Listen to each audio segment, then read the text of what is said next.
ठीक है, अब यहाँ पर भी अगेन वैसे ही कि आपका जो लोकल लेवल पे आप चीज़ों को नहीं देख रहे, आप अगेन ग्लोबल लेवल को देख रहे हैं, या जिस तरह यहाँ पे भी लिखा गया है, the whole is greater than the sum of the parts, यानी कि आप ओवरऑल होल को परसीव करने की, ओवरऑल इमेज को परसीव करने की कोशिश करेंगे, ग्लोबल इमेज को ओवरऑल परसीव करने की कोशिश करेंगे, रादर कि आप इंडिविजुअली चीज़ों को अंडरस्टैंड करें। इसमें भी इसी तरीके से है कि जो गेस्टार्ट के अब जो प्रिंसिपल्स हैं, या अगर मैं गेस्टार्ट कहूँ कि है क्या, Gestalt principle are all about the perception and the reality, कि असल में क्या चीज़ मौजूद है और परसीव क्या चीज़ की जा रही है। जिससे यहाँ पर भी ओवरऑल किस तरीके से है कि ये इसमें दो ह्यूमंस मौजूद है, ये एक ह्यूमन है उसका फेस है, ये सेकंड ह्यूमन का फेस है, देन इसके टॉप पे ओवरऑल इसकी बैक साइड पे ये भी ह्यूमन फेस है, यहाँ पे स्कल है, ये डॉग है, एंड अगेन दी ये कोई इंस्ट्रूमेंट्स वगैरह पड़े हैं कि सूट्स हैं या क्या चीज़ें मौजूद है, और अगेन बैक साइड पे ये कुछ ह्यूमन फेसेस मौजूद है। लेकिन इन्हें मैं अगेन लोकल लेवल पे चीज़ों को आइडेंटिफाई नहीं कर रहा, इनको मैं किस तरीके से आइडेंटिफाई करने की कोशिश कर रहा हूँ, मैं इन्हें ग्लोबल लेवल पे आइडेंटिफाई करने की कोशिश कर, जैसे यहाँ पे भी अब इसका ये जो ईयर है, ये एक हॉर्स की तरह की शक्ल इसमें भी नजर आ रही। तो अगेन अब जो परसेप्शन है या गेस्टार्ट के जो प्रिंसिपल्स हैं, वो ओवरऑल ये 5-6 प्रिंसिपल्स हैं। आप इनमें से या इनको कंबाइन करके इनके प्रिंसिपल्स को, या सेपरेटली इन प्रिंसिपल्स को बना के वो चीज़ दिखा सकते हैं, प्रेजेंट कर सकते हैं जो कि एक्चुअल रियलिटी में मौजूद नहीं है। अब ये ह्यूमन फेस एक्चुअल में मौजूद नहीं है, लेकिन ये जो पूरा का पूरा एक ह्यूमन है, ये आपको ओवरऑल इमेज में नजर आ रहा होगा। ठीक है, तो ये आपका रिलेशनशिप होती है बिटवीन द एलिमेंट्स, और उन एलिमेंट्स के अकॉर्डिंगली आप चीज़ों को परसीव कैसे करते हैं। ठीक है, अब जो गेस्टाल्ट है उसको अगर मैं कहूँ कि the movement in the experimental psychology which begins prior to the world war one. ठीक है, ये गेस्टार्ट के जो प्रिंसिपल्स हैं ये ओवरऑल उससे पहले ही स्टार्ट किए गए थे। We perceive object as well organize partners rather than separate components. हम चीज़ों को कंबाइन करके ग्लोबल लेवल पे बिगर पिक्चर पे चीज़ों को अंडरस्टैंड करते हैं, रादर कि हम लोकली या स्मॉल लेवल पे करें। Again the whole is greater than the sum of its part, ये हम लोग बात कर चुके हैं। Based on the concepts of grouping, main चीज़ क्या है कि आपकी परसेप्शन चीज़ों को हम कंबाइन करके ग्रुप करने की कोशिश करते हैं हमेशा से। ये एक ह्यूमन की परसेप्शन है, या ह्यूमन चीज़ों को कैसे अंडरस्टैंड करते हैं।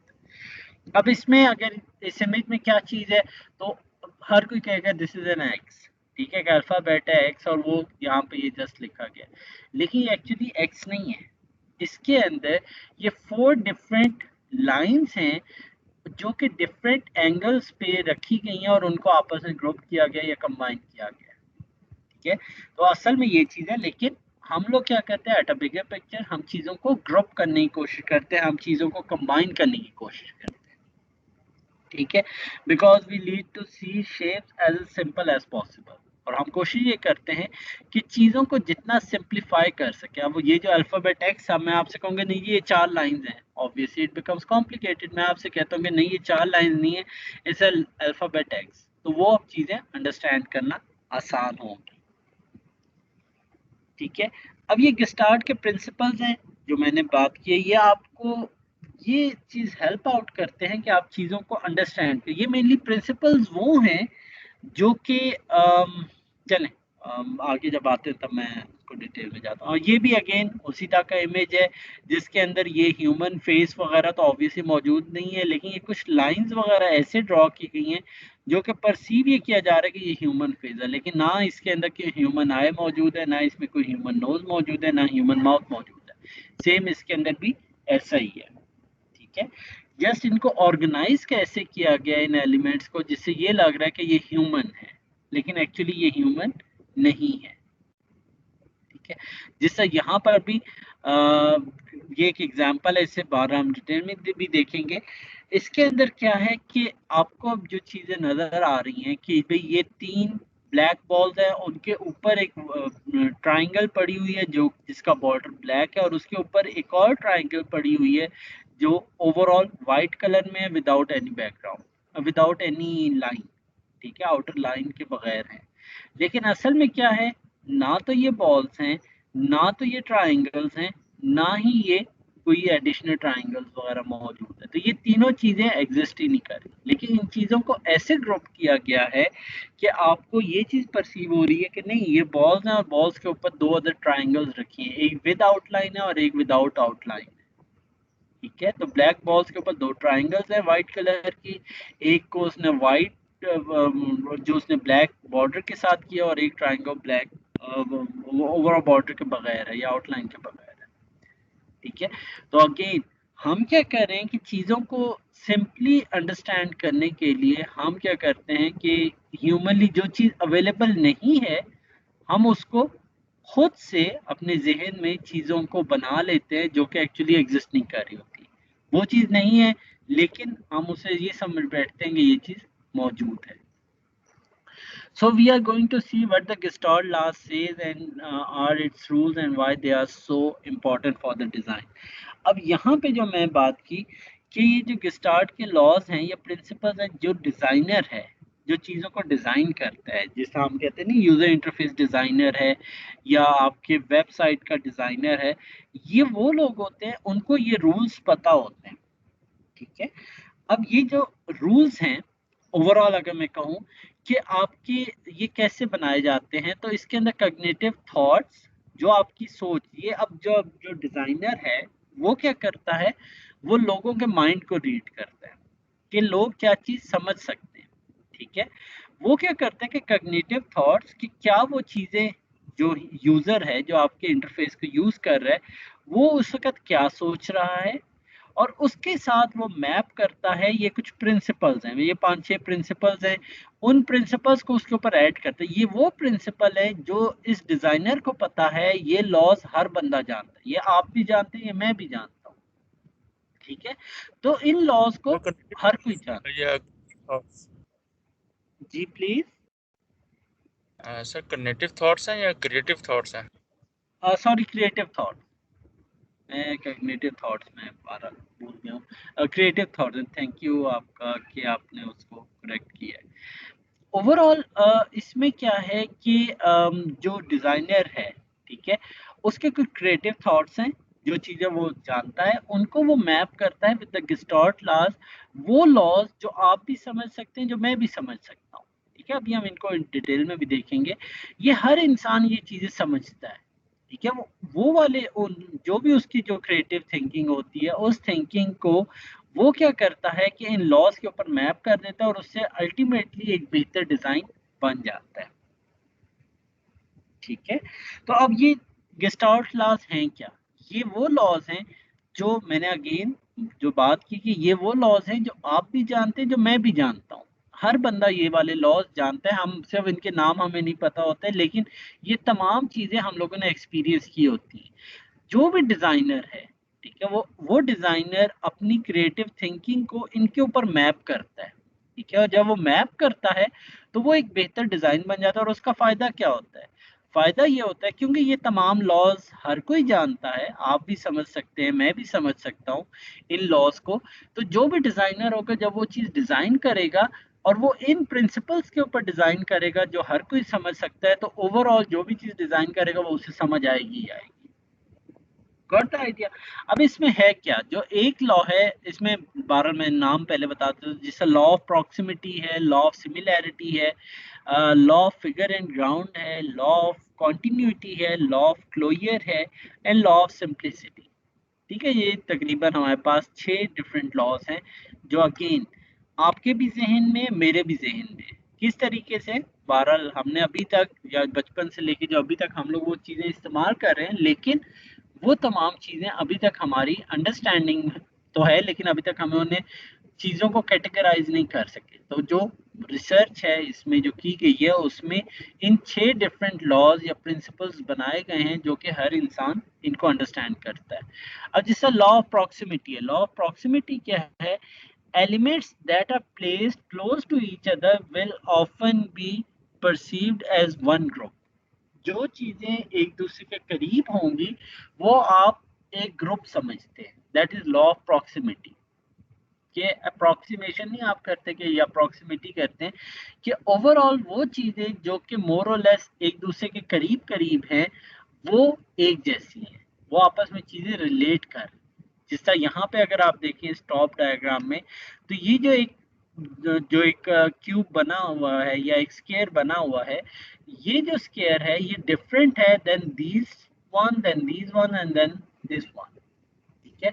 और जो चीजें या जो कॉलम्स एक दूसरे के करीब हैं, हम समझ रहे हैं कि ये एक सेपरेट एंटिटी है, ये जो एक स्क्वायर है ये सेपरेट एंटिटी है, ये एक रेक्टेंगल 1 है, ये रेक्टेंगल 2 है, ये रेक्टेंगल 3 है। हालांकि इनके अंदर जो शेप्स हैं वो तमाम की तमाम सेम है, वो तो शेप इसमें भी मौजूद है, इसमें भी मौजूद है, इसमें भी मौजूद है, लेकिन क्योंकि आपने उनको वाइट स्पेस से अलहदा कर दिया है, डिस्टिंग्विश कर दिया है, जिसकी वजह से आपको ये लग रहा है कि ये एक तो स्क्वायर है, बाकी ये 3 इसका रेक्टेंगल्स मौजूद है, ठीक है। सेम एग्जांपल आपके कीबोर्ड्स में भी मौजूद है कि अगर आप अपने कीबोर्ड में न्यूमेरिक पैड देखें तो ये जो न्यूमेरिक पैड राइट मोस्ट है, ये एक उसके बाद एक वाइट लाइन दरमियान में एक मौजूद है, एक एक्स्ट्रा स्पेस मौजूद है, जिस जो मुझे ये बता रहा है कि ये जो बटन्स हैं ये डिफरेंट है।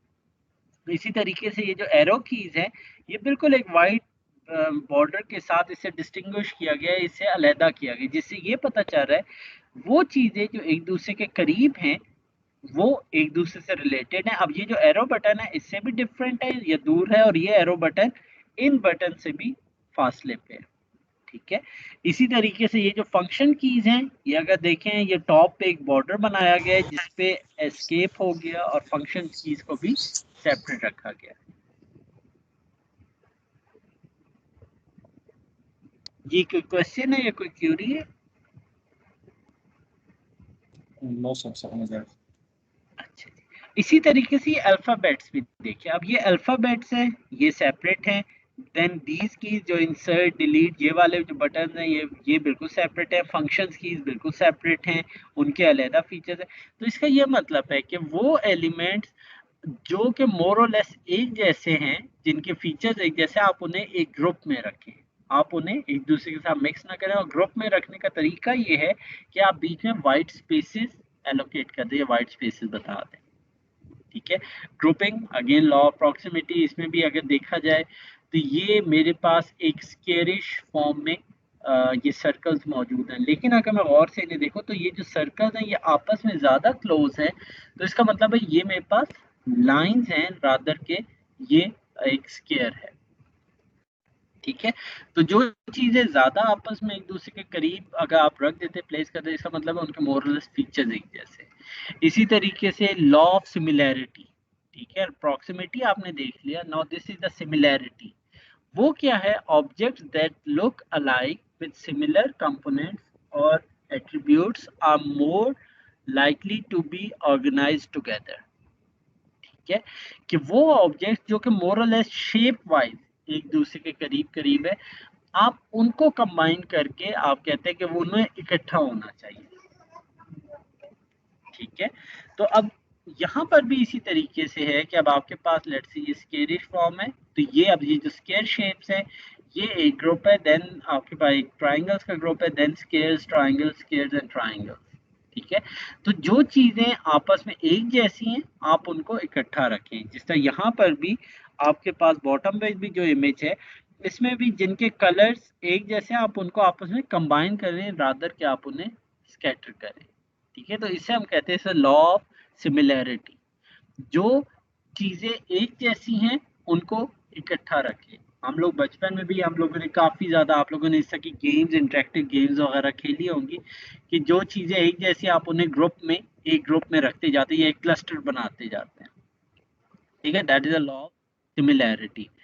अब लॉ ऑफ सिमिलैरिटी में भी इसमें भी अगर आप देखें तो हमारे पास सिमिलर चीज़ें क्या हैं, जिससे ये फर्स्ट जो कॉलम है वो सर्कल्स का है, देन सेकंड जो स्क्वायर्स का, then third circle square circle square, इस तरीके से आपने उन चीज़ों को इकट्ठा रखा है जो कि सिमिलर है, जो कि एक जैसी हैं, ठीक है।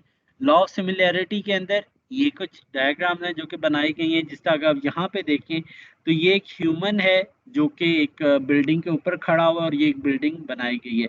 बैक साइड पे ये फ्रंट पे सिर्फ कुछ बिल्डिंग्स बनाई गई हैं, बाकी मोर और लेस सिर्फ शेप्स ऐसी दी गई हैं जो कि पूरी की पूरी आपको एक नजर आ रही है कि एक कम्युनिटी है। ठीक है, so that is a law of similarity कि जो चीजें एक जैसी हैं उन्हें ग्रुप इन कर दें या उन्हें आपस में मिलाकर बनाएं। ठीक है, इसी तरीके से ये कुछ यूजर्स बनाए गए हैं, तो इसमें जो यूजर्स एक जैसे हैं आपने उन्हें इकट्ठा रखा, जो थोड़ा सा डिफरेंट है आपने उससे वाइट स्पेस के साथ आपने उसे सेपरेट बनाया। ठीक है, तो अगेन इसमें भी वही है, जो चीजें मोर और लेस एक जैसी लगती हैं उनको आप आपस में ग्रुप करने की कोशिश करें, रादर कि आप जो चीजें उससे मिलती नहीं है आप उनको आप शामिल करें। ठीक है, इसके अंदर सिमिलैरिटी के अंदर तीन चीजें मौजूद हैं, one is the shape, one is the scale and one is the colour. इन तीन चीजों की बुनियाद पर आप ये कह सकते हैं कि ये चीजें एक जैसी हैं। उनकी शक्ल कैसी है, स्केल इज द साइज, उनका साइज कैसा, उनका कलर कैसा है। जैसे यहाँ पे ओवरऑल शेप्स हमारे पास कुछ पाइन ट्रीज हैं, कुछ नॉर्मल ट्रीज हैं, तो इसमें आप बड़ा कैटेगोरिकली बता सकते हैं कि कौन सी चीजें हैं जो कि सिमिलर हैं। ठीक है, but that similarity is based on the shape. Second image के अंदर आपकी जो सिमिलैरिटी है, ओवरऑल कलर भी सेम है, सर्कल्स है और कलर्स भी सेम है। आपको जो सिर्फ डिफरेंस नजर आ रहा है कि ये जो सेकंड रो है इसमें जो साइज ऑफ द सर्कल्स है ये वेरी करे, या ये साइज ऑफ द सर्कल इसमें ज्यादा है as compared to the other rows. ठीक है, तो इसमें आप सिमिलैरिटी भी आप इसी तरीके से आइडेंटिफाई कर सकते हैं। अगेन इसके अलावा ये है कि कलर्स की बुनियाद पे आप चीज़ों को बता सकते हैं, जैसा थर्ड इस डायग्राम में कि ये जब इसमें एक येलो कलर है, वो येलो कलर एक ऊन का शक्ल एक बन रही है, लेकिन उन चीज़ों को भी आपस में सिमिलर हैं तो उन्होंने आपस में उन्हें कंबाइन करके दिखाया हुआ है। ठीक है, तो ये लॉ ऑफ सिमिलैरिटी है। अब ये आपकी या हमारी ओवरऑल परसेप्शन होता है, जब भी हम चीज़ों को देखते हैं ना भाई ये दो चीज़ें एक जैसी हैं, तो हम लोग किस बुनियाद पे करते हैं कि हम कहते हैं या तो उसकी शेप सेम है, या उसका साइज सेम है, या उसका कलर सेम है, या इवन हम उनका कॉम्बिनेशन भी कर सकते हैं। ठीक है, लेकिन इंडिविजुअली हम इस तरीके से चीज़ों को परसीव करते हैं कि ये दो चीज़ें हैं, object A and object B, ये अगर एक दूसरे जैसे या एक जैसी हैं तो वो किस बुनियाद पे हैं, क्या अगर उनकी शक्ल एक जैसी है, उनका साइज एक जैसा है, या अगर उनका कलर एक जैसा है, तो इन चीज़ों की बुनियाद पे हम चीज़ों को सिमिलर या डिसिमिलर या एक दूसरे की एक जैसी हैं या मुख्तलिफ हैं हम वो बता सकते हैं। ठीक है, अब इसके अंदर लॉ ऑफ गुड कंटिन्यूएशन और कंटिन्यूटी, ये बहरहाल हम इसको देखते हैं। Object arrange in either straight line और in a smooth curve tend to be seen as a unit. ठीक है, जिसका लास्ट में भी क्या था, ये देखें कि ये जो ओवरऑल अब इस शेप वाइज अगर हम देखें चीज़ें जो सिमिलर हैं, ये अब आपकी एक स्ट्रेट लाइन में मौजूद है। अब ये जो सर्कल है क्या, अब ये एक नॉर्मल सा एक कर्व है जिसके ऊपर चीज़ों को आप सिमिलर करने की कोशिश कर रहे हैं। ठीक है, तो ये जो आप चीज़ों को आपस में रिलेट करते हैं, रिलेशन करने के लिए आप दो तरीकों से चीज़ों को अंडरस्टैंड करते हैं, और कम्प्लेक्स शेप्स पे आप नहीं जा सकते। अगर आप दो चीज़ों का आपस में कंपैरिजन कर रहे होते हैं तो वो आप चीज़ों को कंपेयर कर रहे होते हैं आइदर स्ट्रेट लाइन से या एक नॉर्मल कर्व लाइन से, आप चीज़ों को आपस में कोरिलेट करने की कोशिश करते हैं। आप इसके अलावा आप कोरिलेट नहीं कर, मैं कहूँ कि जी अब मैंने कोई स्टैरिक बना दिया है या मैंने कोई कॉम्प्लेक्स शेप बना दिया, अब आप इस पे चीज़ों को बना के कंबाइन करके बताएं तो वो ऑब्वियसली हम उसको कंबाइन नहीं कर सकते। अब जिस तरह यहाँ पे भी this is a straight line, ये एक बिल्कुल स्ट्रेट लाइन है। अगर मैं इसकी बात करूँ, ये एक नॉर्मल कर्व की शक्ल में एक ओ का एक स्ट्रक्चर सा बना के, ये जो येलो डॉट्स हैं ये कर्व की बेस पे आप चीज़ों को कंबाइन कर रहे हैं। ठीक है, लॉ ऑफ क्लोजर। अब लॉ ऑफ क्लोजर क्या चीज़ है कि इन जी जी क्वेश्चन है। नहीं सर, किसी का गलती से माइक आ गया। अच्छा, अब ये जो लॉ ऑफ क्लोजर है ये बड़ा जबरदस्त, ये मुझे सबसे अच्छा लगता है या इंटरेस्टिंग है। In perception there is a tendency to complete the unfinished object, we tend to ignore gaps and complete contour lines.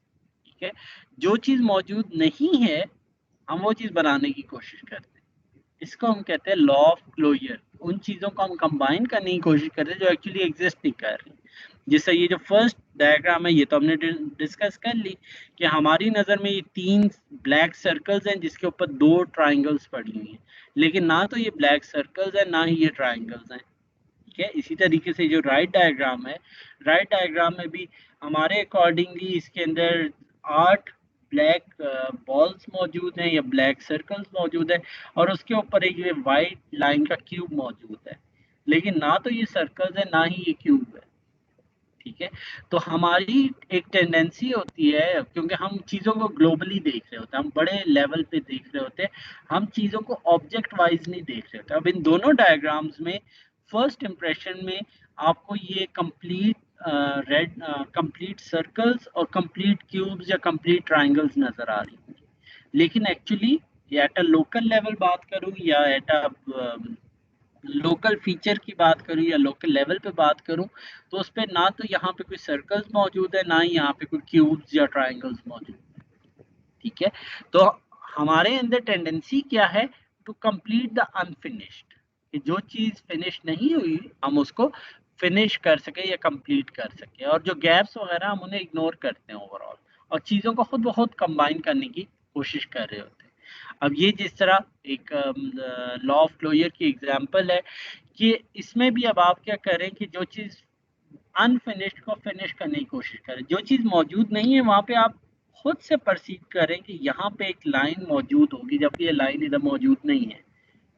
ठीक है, तो यहाँ पर भी ये भी एक ऑब्वियसली फेमस लोगो है, चाइना में डिफरेंट ब्रांड्स के ऊपर बहरहाल ये वाला लोगो इस्तेमाल होता है। तो वहाँ पर भी ये जो लोगो है ये बनाया किस तरीके से गया, लॉ ऑफ क्लोजर को सामने रखते हैं। जो आपके लोगोज और इस तरह की जो आर्टिस्टिक डिजाइन होते हैं वो नॉर्मली इस तरह की चीज़ों को इस्तेमाल किया जाता है। ये जैसा लॉ ऑफ क्लोजर है कि वो अब उन्हें पता है कि भाई आप अनफिनिश्ड को फिनिश करने की कोशिश करते हैं, तो उन्होंने अपने लोगों में कुछ ऐसी चीज़ें बनाई कि अब इसमें ये ओवरऑल एक पांडा की शेप बनी है लेकिन एक्चुअली पांडा नहीं है। ठीक है, हम लोग उन चीज़ों में जो चीज़ मौजूद नहीं है हम उसको खुद से कंटोर्स, आपको एक पूछना चाहिए था कि भाई ये सही कंटोर क्या चीज़ है। कंटोर ओवरऑल जिस तरह एज डिटेक्शन का अगर आपको आइडिया हो या एजेस का आइडिया हो, तो एजेस होती हैं कि थोड़ी सी भी वेरिएशन ऑफ इंटेंसिटी वैल्यूज उसको वो एज डिक्लेयर कर देता है। ठीक है, क्योंकि आपकी जो इमेज होता है वो इंटेंसिटी वैल्यूज होती हैं। कंप्यूटर को कैसे पता चलता है कि भाई दो चीज़ों के दरमियान फ़र्क है, वो ऐसे पता चलता है कि उससे ये पिक्सल की जो वैल्यूज होती है, जो इंटेंसिटी वैल्यूज जिसे हम कहते हैं, वो इंटेंसिटी वैल्यूज ये बताती हैं कि यहाँ पे एज है या एज मौजूद नहीं है। ठीक है, तो इस केस में क्या है कि हम लोग contours at a bigger level के जहाँ पे वाकई ही एक बड़ी डिफरेंस नजर आता है एजेस का, उसको हम कंटोर्स कहते हैं। ठीक है, ये एज डिटेक्शन में ही कंटोर डिटेक्शन, लेकिन कंटोर डिटेक्शन ज़्यादा बेहतर तरीका होता है या ज़्यादा visible, humanly visible as detection आप उससे कहते हैं। ठीक है, तो उससे हम कंट्रोल लाइंस कहते हैं। अब जैसा यहाँ पे ओवरऑल इन कंट्रोल लाइंस को हम खुद से ड्रॉ कर रहे हैं इसके हेड के ऊपर, इसकी बैक के ऊपर, जबकि वो एक्चुअली मौजूद नहीं है। तो ये एग्जांपल है लॉ ऑफ क्लोजर की। ठीक है, ये हमारा बड़ा फेमस लोगो है आईबीएम का, इसके अंदर भी लॉ ऑफ क्लोजर का इस्तेमाल किया गया है जिसके अंदर आईबीएम लिखा गया है, लेकिन ना इसमें आई है ना इसमें बी है ना ही इसमें एम है। ये जस्ट कुछ स्ट्रेट लाइंस और कुछ स्ट्रेट लाइंस के डिफरेंट साइजेस रख के उनको रख दिया गया है। अगेन अब हम इसमें क्या करें, we have the tendency to complete the unfinished. जो चीज़ें मौजूद नहीं हैं हम उन चीज़ों को खुद से बनाने की कोशिश कर रहे हैं। ठीक है, और ये आप जिस मर्जी को दे दे, आप बेशक बाहर किसी बच्चे से पूछ लेंगे ये क्या लिखा है, वो भी बता देगा भाई ये आई लिखा है, ये बी लिखा है, ये एम लिखा है। क्यों? क्योंकि ये जो लॉ है ये बाय बर्थ या बाय डिफॉल्ट हम लोगों ने चीजें ये सीख ली हैं। अपनी जो हमारे अपनी लाइफ में हम लोगों ने ये लॉज सीख चुके हैं। ये जिससे मैंने लेक्चर जब स्टार्ट किया था, ये वो लॉज है जो आप भी जानते हैं, जो मैं भी जानता हूँ, ठीक है, ये हर कोई जानता है। अब जो डिजाइनर है, अब वो अपने थॉट्स को इन सिर्फ लॉज के ऊपर मैप कर देता है। अब ये जो IBM का अगर लोगो है, तो जस्ट ये सिंपल स्ट्रेट अल्फाबेट्स लिखेंगे IBM, और जब उसने इस लॉ ऑफ क्लोजर के ऊपर से उसे अप्लाई करवा दिया कि भाई हर चीज को अनफिनिश्ड को ये लोग फिनिश खुद ही करेंगे, तो उसके अगेंस्ट एक बड़ा जबरदस्त किस्म का उसने एक लोगो डिजाइन कर लिया। अदरवाइज IBM स्ट्रेट लिखा हो तो शायद उसमें इतनी कोई बड़ी चीज नजर नहीं आ रही हो, ठीक है।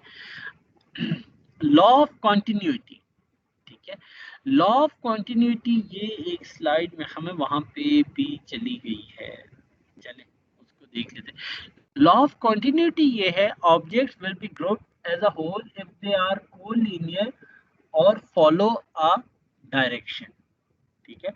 ओवरऑल चीजें जब आपस में इंटरलिंक्ड होती है, कॉन्टिन्यूटी है, लॉ ऑफ कॉन्टिन्यूटी जिस तरह लिखा भी है कि जो चीजें कंटिन्यू करें। अब ये जिस तरह येलो लाइंस हैं, ये एक कॉन्टिन्यूसली एक येलो कलर की लाइन है। अब ये जो येलो लाइंस हैं, ये 3 डॉट्स हैं इसके टॉप पे, ये डिफरेंट है, ये कॉन्टिन्यूस नहीं है, ये इनसे हट के, तो हमें साफ पता चल रहा है कि भाई ये चीज ये डिफरेंट है। ये जो टॉप पे येलो के 3 डॉट्स हैं, ये जो है क्योंकि ये कॉन्टिन्यूस है, that is a straight line, ठीक है। तो that is a law of continuity कि हम उन चीजों को आपस में कंबाइन करने की कोशिश करते हैं लीनियरली एक लाइन में, कर्व की फॉर्म में या स्ट्रेट लाइन की फॉर्म में हम चीजों को कंबाइन करते हैं। जैसा यहाँ पे भी अगर आप देखें राइट साइड वाला जो इमेज है, अब इस राइट साइड वाले इमेज में आपके जहन में क्या है कि क्या ये जो पर्पल लाइन है ये कोई एक स्ट्रेट लाइन बन रही होगी? नहीं, पर्पल लाइन अगर मैं देखूं तो पर्पल लाइन सिर्फ ये 3 डॉट्स पर मुश्तमिल है, ठीक है। लेकिन ये जो ब्लू लाइन है दैट इज 3, 6 एंड 7 डॉट्स के ऊपर मौजूद है। वजह क्या है कि एक ये कर्व की फॉर्म में एक कॉन्टिन्यूसली ये वाली एक लाइन नजर आ रही है, जबकि ये वाली इससे डिफरेंट है, ठीक है, ये कॉन्टिन्यूस नहीं आ रही, ठीक है। इससे हम कहते हैं लॉ ऑफ कॉन्टिन्यूटी। इंसान के अंदर ये खासियत है, या इंसान इस तरीके से जब भी कोई चीज देखता है तो कॉन्टिन्यूटी को वो जहन में रखते हुए, जो चीजें स्ट्रेट लाइन में ग्रुप तो हैं ही सही, लेकिन वो या तो स्ट्रेट लाइन में या एक नॉर्मल कर्व के अंदर मौजूद है, तो उससे हम एक जैसा ही या एक लाइन ही या कंबाइन करने की ही कोशिश करते हैं। जिस तरह यहाँ पर भी अगेन वही है कि ये बॉल्स जो है वो सेम है, ठीक है, ओवरऑल जो इनका साइज है, इनका कलर्स है वो सेम है, लेकिन लॉ ऑफ कॉन्टिन्यूटी अदरवाइज ये बिल्कुल सेपरेट है। लेकिन जब ये एक दूसरे के करीब आते हैं इस सेंटर पॉइंट में यहाँ पर, तो now we perceive this as a straight line. Otherwise ये इंडिपेंडेंटली फ्लाई कर रहे हैं, उससे हमें कोई सरोकार ही नहीं, जहाँ मर्जी पड़े हो हमें कोई सरोकार नहीं। लेकिन जैसे ही वो एक स्ट्रेट लाइन में आते हैं, now it's a law of continuity कि अब हम उसे एक लाइन समझते हैं, ठीक है। यहाँ पे अगेन उसी की एग्जांपल है कि लॉ ऑफ कॉन्टिन्यूटी में जिस तरह ये ब्लैक कैट एक कोई वो लकड़ी की दीवार है या बॉक्स है उसके अंदर जा रही है और एक ब्लैक कैट वहां से देख रही है, तो अब हम ये परसीव करेंगे ये कंप्लीट एक ब्लैक कैट मौजूद है जिसकी लंबी सी एक गर्दन होगी और वो बाहर निकल रही है, जबकि ऐसा तो ऑब्वियसली नहीं है। अगेन हुआ कैसे कि as a human we follow law of continuity, जो चीजें कॉन्टिन्यूसली हम चीजों को कंप्लीट करने की कोशिश करते हैं और ओवरऑल हम देखते हैं ये एक जैसी ही हो सकती है। तो हमें ये नजर आ रहा है कि ये एक ही कैट है जिसकी बैक साइड है और ये इसका हेड है, जबकि एक्चुअली तो ऑब्वियसली ऐसा नहीं है। ये जो राइट साइड का इमेज है इसमें ये जो सॉकर प्लेयर है ये ऑब्वियसली हाथ मूव कर रहा है, जबकि हमें ये लग रहा है कि ये जो हाथ है वो यहाँ से इसका बाजू शुरू होकर यहाँ तक आया और यहाँ पे इसका हाथ मौजूद है ऑन द लेफ्ट साइड। तो इसका बहुत ही एलोंगेटेड किस्म का आर्म साइज नजर आ रहा है, जबकि ऑब्वियसली ऐसा नहीं है। इसमें भी हम law of continuity being a human हम इस चीज को कंबाइन करने की, जो चीजें बीच में ठीक है स्केप हो रही हैं, लेकिन हम लोग चीजों को कॉन्टिन्यूसली एक हम लोग कंबाइन करने की कोशिश करते हैं। इसे हम कहते हैं it's a law of continuity. इसी तरीके से ये अगेन एक लोगो है चाओ का जो कि बनाया गया। अब इसमें भी ये जो अल्फाबेट्स लिखे गए चाओ वाले और ये जो अल्फाबेट्स हैं ये through out till the back हमें ये नजर आ रहे हैं। शायद बैक पे ये लिखा भी नहीं हुआ है लेकिन हम ये परसीव करें कि ये टिल शायद इनफाइनाइट नंबर ऑफ टाइम्स ये वाला उसने अपना अल्फ़ाबेट चाओ वाला जो है वो लिखा है। ठीक है, तो अगेन ये जो चीज़ है ये डिज़ाइन, अब इसमें क्या है, कुछ भी नहीं है, ओवरऑल स्ट्रेट अल्फ़ाबेट्स लिखे गए, लेकिन इस लॉ ऑफ कॉन्टिन्यूटी को यूज़ करते हुए उन्होंने एक उसका लोगो जो है वो इस तरीके से डिज़ाइन कर लिया। Law of figure and ground, अब हमारे पास दो चीज़ें हैं कि एक जब भी आप कोई चीज़ देखते हैं रियल लाइफ में तो कुछ फोरग्राउंड ऑब्जेक्ट्स होती हैं, कुछ बैकग्राउंड ऑब्जेक्ट्स होती हैं। ठीक है, आप रियल लाइफ में भी जब आप मूव कर रहे होते हैं तो कुछ फोरग्राउंड ऑब्जेक्ट्स होती है जो आपके करीब होती है, कुछ बैकग्राउंड ऑब्जेक्ट्स होती है जो उसकी बैक साइड पे होती है। ठीक है, law of figure and ground भी इसी तरीके से है। ठीक है, viewer will perceive an object और figure and a surface which is a background even in a shapes are group together. Overall जो उसकी बैकग्राउंड है और जो उसकी फोरग्राउंड है वो आप उनको आपस में ग्रुप करके भी कोई शेप वगैरह डिजाइन कर सकते हैं। अब इसमें ये है कि यहाँ पर आपको ये पता करना मुश्किल हो जाता है कि इसमें फोरग्राउंड कौन सी चीज़ है और बैकग्राउंड क्या चीज़ है। फोरग्राउंड जो है वो फिगर होगी, बैकग्राउंड जो है वो बैकग्राउंड ही होगा। अब जिस तरह इस इमेज में अगर लेफ्ट साइड वाले में देखें, अगर मैं इस ब्लैक शेप को बैकग्राउंड रखूं, ठीक है, तो फोरग्राउंड ऑब्जेक्ट क्या हो गई, मेरे पास ये फेस हो गया। ठीक है, और अगर मैं इस वाइट पार्ट को अगर बैकग्राउंड रखूं और इस ब्लैक पार्ट को अगर मैं फोरग्राउंड रखूं तो क्या होगा कि आपका जो शेप है ये एक वॉज की शक्ल बन जाएगी। ठीक है, कि अगर मेरा जो ब्लैक है वो अगर फॉर एग्जांपल ये फोरग्राउंड ऑब्जेक्ट है और ये बैकग्राउंड है, तो इसमें अब ये जो फोरग्राउंड ऑब्जेक्ट है ये एक वॉज की शक्ल है, जबकि ये जो वाइट है ये उसका बैकग्राउंड है। ठीक है, तो इनके दरमियान आप ग्रुपिंग करने की कोशिश करते हैं, that is the law of figure and ground. अब जैसे यहाँ पर भी ब्लैक एंड व्हाइट में वही चीज नजर आ रही है, अगर मैं इस ब्लैक को एज अ होल कंसिडर करूँ एज अ बैकग्राउंड तो ये एक वॉज है व्हाइट कलर का ऑन द राइट साइड। अगर मैं कंसिडर करूँ कि नहीं ये जो ब्लैक है ये फोरग्राउंड ऑब्जेक्ट है, व्हाइट जो है वो बैकग्राउंड है, तो ये दो ह्यूमन फेसेस है। Word idea. तो अब इसमें क्या है कि अब आप दोनों के दरमियान आप आपस में किसी तरीके से ऐसे ग्रुपिंग करते हैं कि आपको ये पता करना मुश्किल हो जाए कि फोरग्राउंड क्या है और बैकग्राउंड क्या है। फिगर एंड ग्राउंड रिलेशनशिप होता है इसमें ऑब्वियसली कि फिगर क्या है ग्राउंड के, इन दोनों को आपस में ऐसे रखा जाता है कि उनके दरमियान कोई ना कोई रिलेशनशिप बन जाए। फिगर जो है वो अगेन जो जिस तरह मैंने शुरू में कहा कि वो आपकी फोरग्राउंड ऑब्जेक्ट है, जो ग्राउंड है वो आपका बैकग्राउंड है, सीन एज अ बैकग्राउंड। और जो कंटोर्स हैं बिलोंग टू द फिगर, तो ओवरऑल जो कंटोर्स हैं या जो लाइन या बॉर्डर यूज किया जाता है वो फिगर की जो आउटलाइन है उसे हम कंटोर्स कहते हैं या बॉर्डर्स हम लोग कहते हैं। अब इसके अंदर overall reversible figure and ground relationship, जो अभी मैंने कहा कि आप ओवरऑल इन इमेजेस को फोरग्राउंड और बैकग्राउंड को आप रिवर्स कर सकते हैं, आप इन्वर्स कर सकते हैं। अगर ये बैकग्राउंड है ब्लैक तो ये एक वॉज शक्ल है, अगर जो वाइट है वो अगर बैकग्राउंड है तो ये जो ब्लैक कलर के दो फेसेस हैं। ठीक है, तो reversible figure and ground relationship हो सकता है आपका। यहाँ पर भी उसी तरीके से बहरहाल बताया गया है कि आपके पास फिगर हैं और ग्राउंड है। Figure is the foreground object, ground is the background, और इनके दरमियान ऑब्वियसली रिलेशनशिप होता है। ठीक है, अगेन ये जो तमाम इमेजेस हैं इस पे आप उसको इस तरीके से अंडरस्टैंड कर सकते हैं। अब उसी चीज को जहन में रखते हुए उन्होंने कुछ वॉजेस को ऐसे सेट किया जो कि जिस आपने लास्ट इमेजेस में देखा, ये अब अगर मैं देखूं कि ये जो वॉजेस हैं जो कि दीवार के सामने पड़े हुए हैं, तो फोरग्राउंड ऑब्जेक्ट्स आर द वॉजेस। ठीक है, अगर मैं इनको बैकग्राउंड कंसिडर करूं वॉजेस को, तो ये जो है और इनको ग्रे वॉल को अगर मैं करूं कि ये फोरग्राउंड है, तो ये ह्यूमन लग ऐसा रहा है कि जो ह्यूमन है वो खड़े हुए हैं। ठीक है, जबकि एक्चुअल में वो चीज मौजूद नहीं है। तो इसका law of figure and ground कि जो ह्यूमन है वो ये कोशिश ये करता है कि ये बैकग्राउंड एंड फोरग्राउंड की ऑब्जेक्ट्स को आपस में कोरिलेट करने की कोशिश करे। इसी तरीके से यहाँ पर भी मौजूद है कि आपके पास अब अगर ये फॉर एग्जांपल ये फोरग्राउंड है या बैकग्राउंड है, अगर आप in right and left side पे देखें तो ये बाबा और बाबी मौजूद हैं जो कि फोरग्राउंड ऑब्जेक्ट हैं। लेकिन अगर आप इन्हीं को अगर आप बैकग्राउंड में ले जाए तो ये शायद एक वो वॉल सा मौजूद है जिसके ऊपर कोई चीज़ें वगैरह इस तरीके से नज़र आ रही है, ठीक है। और इसके अंदर उसने ना सिर्फ फिगर एंड ग्राउंड को यूज़ करा है बल्कि लॉ ऑफ क्लोजर को भी उसमें शामिल किया है। ठीक हो गया। यहाँ पर भी इसमें भी इसी तरीके से मौजूद है। फॉर एग्जांपल अगर मैं इस पहले इस राइट साइड वाले इमेज में दिखा देता हूँ कि राइट साइड वाले इमेजेस में आपको कुछ ओवरऑल, अगर मैं अगेन अब मुझे आइडेंटिफाई करना है कि फोरग्राउंड क्या है और बैकग्राउंड क्या है। अगर मैं परसीव करता हूँ कि बैकग्राउंड ये ग्रे है, अगर बैकग्राउंड ग्रे कलर में है तो उसमें क्या है कि आपके फोरग्राउंड अगर या जो फोरग्राउंड ऑब्जेक्ट्स हैं वो येलो हैं तो उसमें क्या है कि आपके ये जो है येलो कलर के बर्ड्स मौजूद हैं, ठीक है।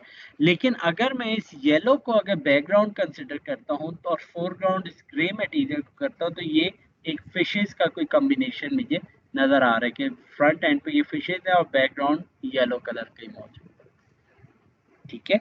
इसी तरीके से यहाँ पर भी मौजूद है कि मेरे पास कोई फिशेस मौजूद हैं येलो कलर में और इसी तरीके कुछ हद तक वाइट कलर में।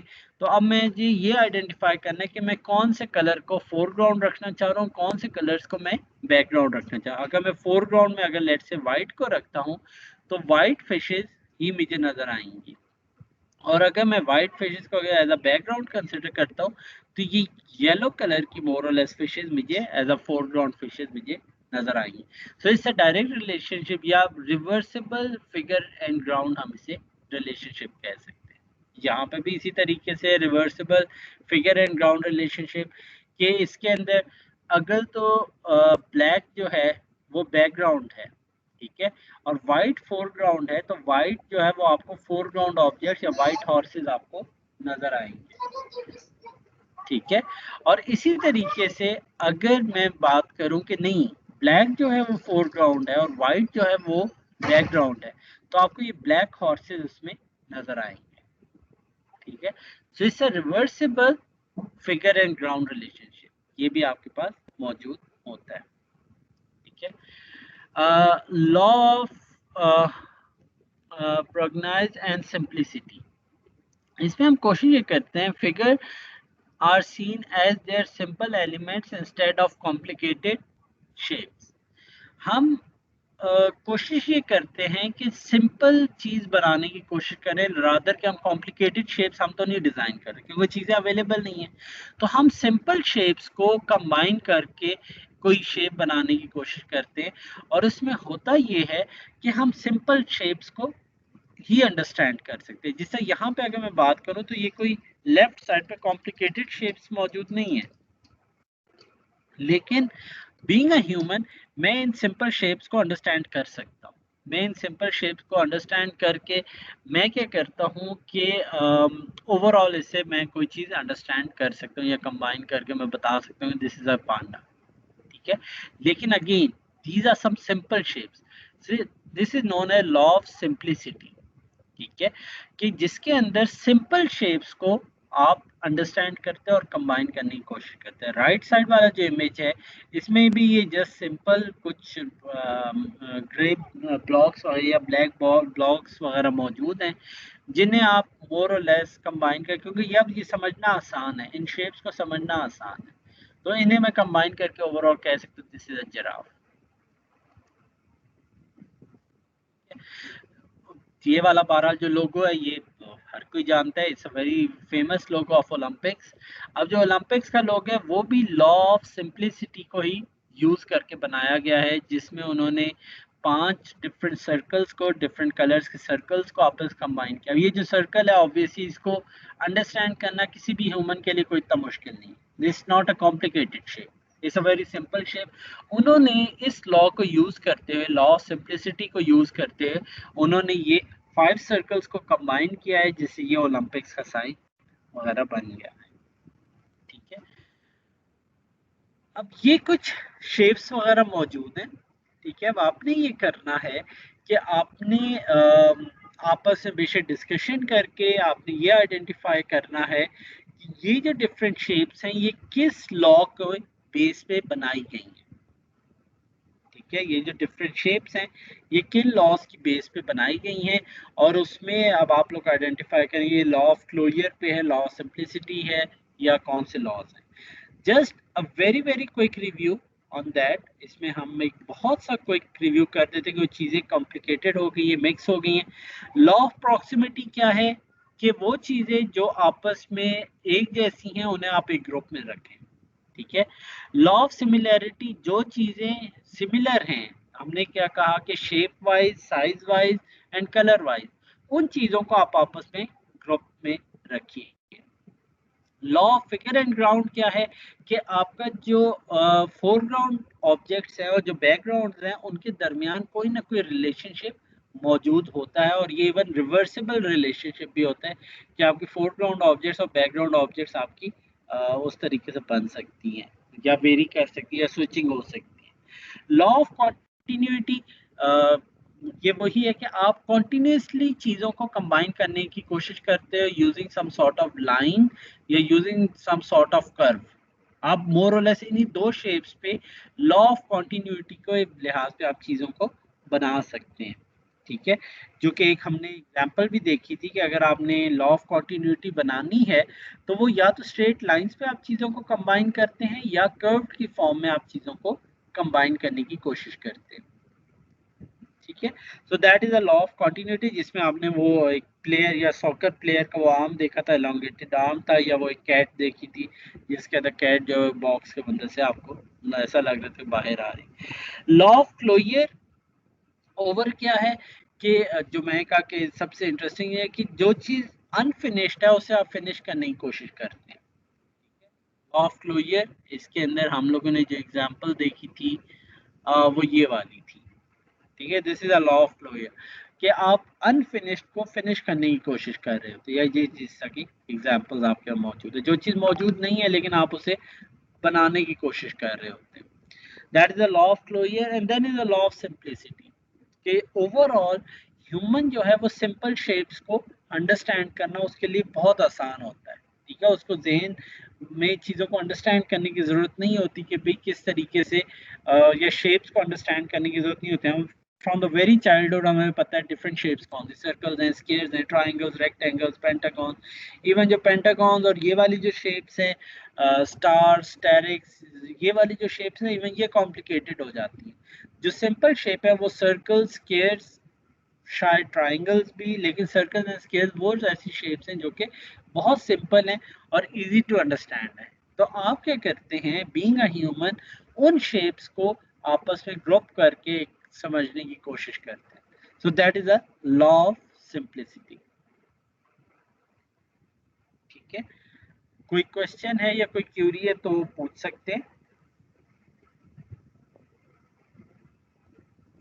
अच्छा चलें ठीक। ये जो लेक्चर हैं ये मैंने शेयर भी कर दिए हैं पहले ही लेक्चर से पहले, तो वहाँ पे भी आप देख लीजिएगा।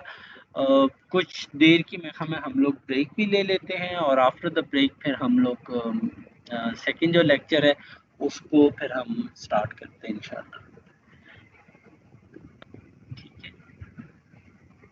तो थोड़े टाइम के लिए आप लोग ब्रेक ले लीजिए, मैं थोड़ा सा क्विज को भी देख लेता हूँ क्योंकि मैं ऑब्वियसली सुबह तक 9 बजे से मीटिंग्स चल रही थी, फिर ऑब्वियसली क्लास भी थी आपसे पहले भी 12 बजे तक, तो अभी तक वो मैं नहीं बना सका। तो मैं देखता हूँ अगर अभी पॉसिबल है तो अभी 12 फिर मैं देख के हो सकूँ, फिर सेट भी करना होगा। कुछ हद तक तो मैं बनाया था लेकिन कंप्लीट अभी तक नहीं बनाया, तो उसको मैं देखता हूँ कि कैसे किया जा सकता है, कुछ अगर किया जा भी सकता है या नहीं किया जा सकता,